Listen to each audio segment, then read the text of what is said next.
రాష్ట్రంలో రోజుకు ఎన్ని ప్రమాదాలు చూసినా రోడ్లపైన ఎన్ని బస్ యాక్సిడెంట్లు, కార్ యాక్సిడెంట్లు, ఫైర్ ఇన్సిడెంట్లు ఎన్ని చూసినా కూడా ఎవ్వరూ మారట్లేదండి.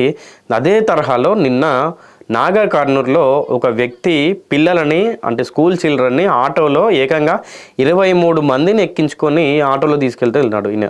అంటే వాళ్ళ ఇంటి దగ్గర డ్రాప్ చేయడానికి. తను ఏ ధైర్యంతో 23 మంది పిల్లల్ని మరి రెగ్యులర్గా ఎక్కించుకొని వెళ్తున్నాడో అర్థం కావట్లేదు. అలాగే తల్లిదండ్రులు కూడా అంతమంది పిల్లలు వెళ్తుంటే మరి వాళ్ళు ఎందుకు ఆపట్లేదో నాకు అర్థం కావట్లేదు.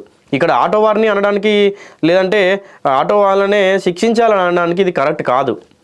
ఎందుకంటే ఆటోలో ఎంతమంది వెళ్తున్నారు, ఎంతమంది ఎక్కుతున్నారు అనేది ఖచ్చితంగా కూడా పేరెంట్స్కి తెలుస్తుంది. ఫస్ట్ ఎక్కే 5 మెంబర్స్కి వాళ్ళ తల్లిదండ్రులకి మా వాళ్ళు ఓన్లీ 5 మెంబర్స్ వెళ్తున్నారేమో అనిపిస్తుంది. కానీ 15వ వ్యక్తి ఎక్కుతున్నప్పుడు, 20వ వ్యక్తి ఎక్కుతున్నప్పుడు, 23వ చిల్డ్రన్ ఎక్కుతున్నప్పుడు, ఇంతమంది చిల్డ్రన్స్ ఎక్కుతున్నప్పుడు అయితే వాళ్ళ పేరెంట్స్కి తెలిసే ఉంటుంది. మీరు ఆటో అతన్ని ఎంత శిక్షిస్తున్నారో ఆ పేరెంట్స్ని కూడా అంతే శిక్షించాలి. సో ఈ పాయింట్ మనం తర్వాత మాట్లాడదాం. అండ్ ఏ ధైర్యంతో నిజంగా ఈ ఆటో వ్యక్తి ఇంతమంది పిల్లల్ని తీసుకెళ్తున్నాడో అర్థం కావట్లేదు. సో నేను దీని గురించి ఇందాక ఎగ్జాంపుల్ చెప్పినా, బట్ ఏంటంటే ఇంత ప్రమాదాలు చూస్తున్నా కూడా చిన్న అవుట్ ఆఫ్ కంట్రోల్ అయినా కూడా ఆటో ఎంత ఇబ్బంది అవుతుంది అంటే, జనరల్గా ఆటోలో ఎంతమంది వెళ్ళాలో అంతమంది వెళ్తేనే అది కరెక్ట్గా ఉంటుంది. బట్ 23 మంది పిల్లలు అంటే అది ఒకసారి ఆలోచించండి. అంతమంది పిల్లలు వెళ్తున్నప్పుడు మరి మీ పేరెంట్స్ ఆపాలి కదా. ఆటోని సీజ్ చేశారంట. ఆటోని సీజ్ చేసి తన పైన కేసు కూడా ఫైల్ చేశారు. అండ్ చిల్డ్రన్ని ఆటో నుండి దింపేసి ఒక 2-3 వాహనాలల్లో ఇంటికి పంపించేశారంట పిల్లల్ని.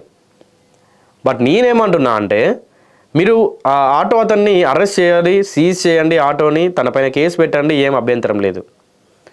కానీ మీరు ఆటో అతన్ని ఎంతైతే శిక్షిస్తానంటున్నారో ఈ చిల్డ్రన్ పేరెంట్స్ని కూడా అంతే శిక్షించాలి. వాళ్ళపైన కూడా అంతే కఠినమైన చర్యలు తీసుకోవాలి. తప్పు జరిగినప్పుడు ఇరువైపులా ఆలోచించి ఇరువైపులా న్యాయం జరిగేలా చూడాలి పోలీసులు, ప్రభుత్వం కూడా. ఒకవేళ మరి ఈ ఆటో స్కూల్కు సంబంధించినటువంటిదా, అప్పుడు స్కూల్ పైన చర్యలు తీసుకోండి. ముందుగా అయితే పోలీసులు ఏం చేశారంటే ఆటోని సీజ్ చేశారు. ఎందుకంటే ఆటో సీజ్ అంటే ఇంకా ముందు ఇట్లాంటివి చేయకుండా ఉండాలి. అలాగే ఇట్లాంటివి చేసినందుకు ఆటోని సీజ్ చేశారు. అండ్ ఇప్పుడు పేరెంట్స్ పైన అండ్ స్కూల్, ఒకవేళ ఆటో స్కూల్కి సంబంధించిన అయితే స్కూల్ పైన కూడా చర్యలు తీసుకోవాలి.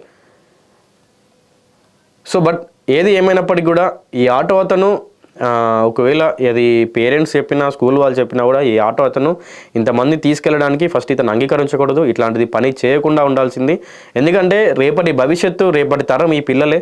సో ఒకవేళ ఆటో చిన్న కంట్రోల్ తప్పినా, లేదంటే రోడ్డు పైన స్పీడ్ బ్రేకర్ అవ్వచ్చు, లేదంటే ఇప్పుడు ఏదన్నా వాహనం డైరెక్ట్గా రావడం కావచ్చు, దేనివల్ల అయినా కూడా ప్రమాదం ఏ సమయంలో ఎట్నుండి వస్తుందో మనం చెప్పలేము. సో అందుకని చెప్పి అంతమందిని తీసుకెళ్ళడం అయితే కరెక్ట్ కాదు.